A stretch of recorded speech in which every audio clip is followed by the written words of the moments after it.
Y'all, can we talk about adolescence for just a quick minute? And when I watched Miss Aisha talk about how misogyny cannot be treated like a psychological issue, but a sociological one, boy, oh boy, do I have the story for y'all. So the very first time I went viral on social media, I ended up on the red pill incel side of all of the apps. YouTube, TikTok, Instagram, all of it. And the bullying got so bad that I had strangers, co-workers, friends checking in on me to make sure that my mental health was okay. Everyone basically but my brother. But what's extra crazy is when my brother and my mom and I were on the phone and I was talking to them about this, he was like, oh yeah, I saw it when it dropped. I saw everything already. I was like, what do you mean you saw it all already? He's like, yeah, I saw it. And I was like, okay, and you did not think to reach out and check on me? And I kid you not, his response was more or less, you deserve it, you put it out there, and no. Then I started thinking critically, like how in the world did that end up on your algorithm on YouTube and Instagram?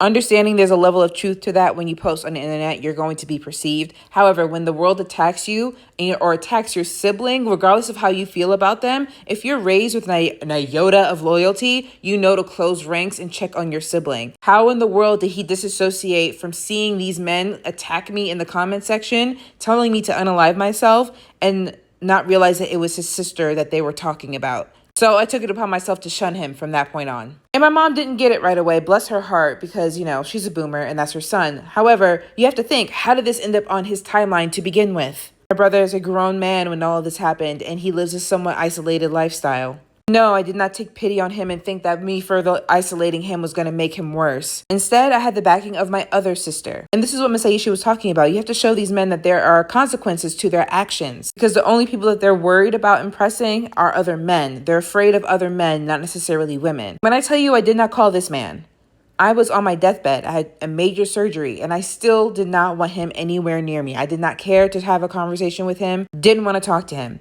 I'm going to say this ends on a positive note. My brother did eventually apologize to me over Christmas when we had to share the same Airbnb.